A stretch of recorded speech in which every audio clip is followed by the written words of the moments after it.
मैं doctor Sajla Shilpi, department of home science, Ganga Devi Mahila Mahavidyalaya, Patna 20। आज जो क्लास लेने जा रही हूँ BA पार्ट 2 ऑनर्स का है।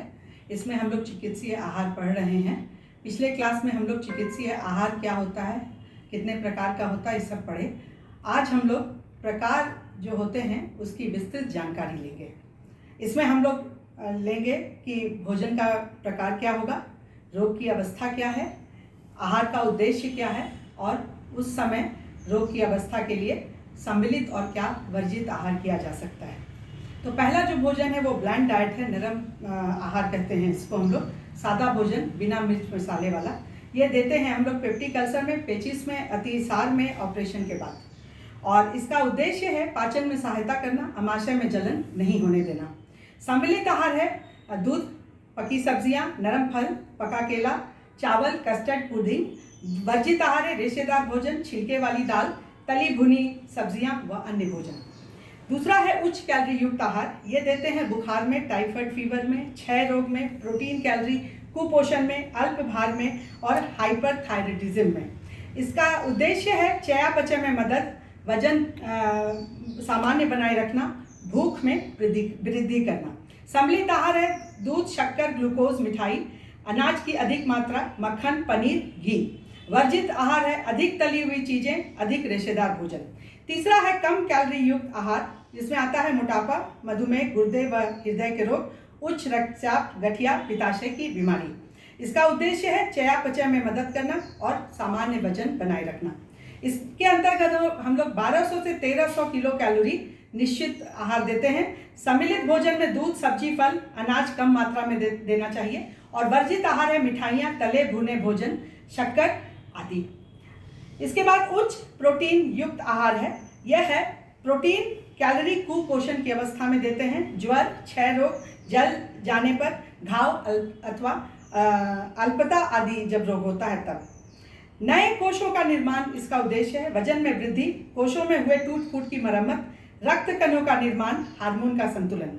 और सम्मिलित आहार है दूध, मांस, मछली, अंडा का अधिक प्रयोग। वर्जित आहार है तला भुना मिर्च मसालेदार भोजन। नेक्स्ट जो आहार है, प्रकार जो है वो है कम प्रोटीन युक्त आहार। गुर्दे के रोग, हिपैटिक कोमा आदि में ये आहार दिया जाता है। उद्देश्य यूरिया नहीं बन सके, अमोनिया का निर्माण कम हो। सम्मिलित आहार है दूध प्लस मलाई, सब्जी, आलू का, फल का रस। वर्जित है मांस, मछली, अंडा, दूध का अधिक प्रयोग। उच्च वसा युक्त भोजन, एसिडोसिस को उत्पन्न करने के लिए, अल्प भार, छोटे बच्चों में मूर्छा कम करने हेतु, सामान्य वजन को बरकरार रखना, ये उद्देश्य है। सम्मिलित भोजन है वसा रहित दूध तथा दूध का पाउडर, फल, सब्जियां, सोयाबीन का तेल। वर्जित आहार है घी, मक्खन, डालडा, संपूर्ण दूध। कम वसा युक्त भोजन है रोग की अवस्था है मोटापा, हृदय रोग, यकृत का रोग, एथेरोस्क्लेरोसिस, ये हृदय का रोग होता है। और इसका उद्देश्य है कोलेस्ट्रॉल की मात्रा कम करने हेतु। और भोजन है वसा रहित दूध तथा दूध का पाउडर, फल, सब्जियां, सोयाबीन का तेल। वर्जित आहार है घी, मक्खन, डालडा, संपूर्ण दूध। उच्च रेशेदार भोजन है कब्ज, जब बड़ी आंत की मांसपेशियों के कमजोर होने से। और उद्देश्य है मल बनने एवं निष्कासन में मदद। और सम्मिलित भोजन है कच्ची प्लस पकी सब्जियां, सलाद, छिलका रहित दाल, चोकर सहित आटे की रोटी, संपूर्ण अनाज। वर्जित है मैदा, ब्रेड, शक्कर, मिठाई, मिर्च मसालेदार सब्जियां। कम रेशेदार आहार है आहार रोग अवस्था है पेप्टिक अल्सर, अतिसार और पेचिस। पाचन संस्थान को आराम देना उद्देश्य है। सम्मिलित भोजन है मैदे की रोटी, ब्रेड, पनीर, आलू, चावल, कस्टर्ड, सूप, फलों का रस। वर्जित आहार है मद्यपान, मिर्च मसालेदार भोजन, कॉफी, चाय, छिलके वाली दाल। इसी तरह से सोडियम रहित आहार देते हैं सूजन, गुर्दे के रोग, उच्च रक्तचाप, यकृत की बीमारी और हृदय रोग में। उद्देश्य है सूजन कम करना, सामान्य स्थिति में 500 मिलीग्राम तथा तीव्रता की स्थिति में 200 मिलीग्राम तक सोडियम दिया जा सकता है।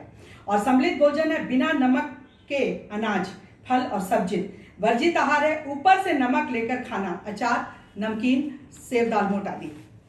इसके बाद है कम प्यूरिन युक्त भोजन, इसमें है गठिया का रोग, जिस उद्देश्य है यूरिक अम्ल नहीं बन पाए, सम्मिलित भोजन है कम मात्रा में दूध, अनाज, फल, सब्जी। वर्जित आहार है मांस, मछली और दालें। पोटेशियम रहित आहार है, ये रोग अवस्था है निर्जलीकरण की अवस्था, मूत्र कम बन पाने की दशा में, और उद्देश्य है मूत्र की मात्रा अधिक बन सके। सम्मिलित आहार है फलों का रस, सब्जियों का सूप। उच्च कैल्शियम तथा फॉस्फोरस युक्त आहार दिया जाता है रिकेट्स में, ऑस्टोमेलेशिया में, ऑस्टोपोरोसिस में, और अस्थियों एवं दांतों का समुचित विकास हो, ये उद्देश्य है। सम्मिलित आहार है दूध एवं दूध से बने पदार्थ, फल, हरी पत्तेदार सब्जियों के सूप और अनाज। कम कैल्शियम युक्त आहार देते हैं गुर्दे में पथरी पड़ने पर, केवल भरण पोषण के लिए आहार का उद्देश्य है। सम्मिलित आहार है कम मात्रा में दूध, फल, हरे पत्तेदार सब्जियां। वर्जित आहार है भोजन, दूध, पनीर और संपूर्ण अनाज। इसी तरह से गैलेक्टोज रहित आहार है। गैलेक्टोजीमिया बच्चों को अधिक होता है, इसका उद्देश्य है यह बीमारी पर निजात पाना। और सम्मिलित आहार है तो ऐसे शिशु का चुनाव जिसमें दूध नहीं हो, सभी भोज्य पदार्थ केवल दूध एवं दूध से बनी पदार्थ को, खाद्य पदार्थ को छोड़कर। उच्च कार्बोज युक्त आहार गर्भावस्था की अवस्था, विषाक्तता, यकृत की अव्यवस्था, एडिसन की बीमारी होने पर, चयापचय में मदद उद्देश्य है। सम्मिलित आहार है ग्लूकोज, सुक्रोज, शरबत, फल, जैम, स्टार युक्त पुडिंग, आइसक्रीम और शक्कर। और निम्न कार्बोज युक्त आहार देते हैं मधुमेह, इंसुलिन की अधिकता जन्य रोग और मोटापा, मूर्छा, इस सब में। उद्देश्य है ग्लूकोज का निर्माण कम हो सके, वजन नियंत्रित रह सके। और सम्मिलित भोजन है कम मात्रा में अनाज, दूध, अंडा। वर्जित भोजन है अनाज, जड़ एवं कंद वाली सब्जियां, आइसक्रीम और शक्कर आदि। धन्यवाद।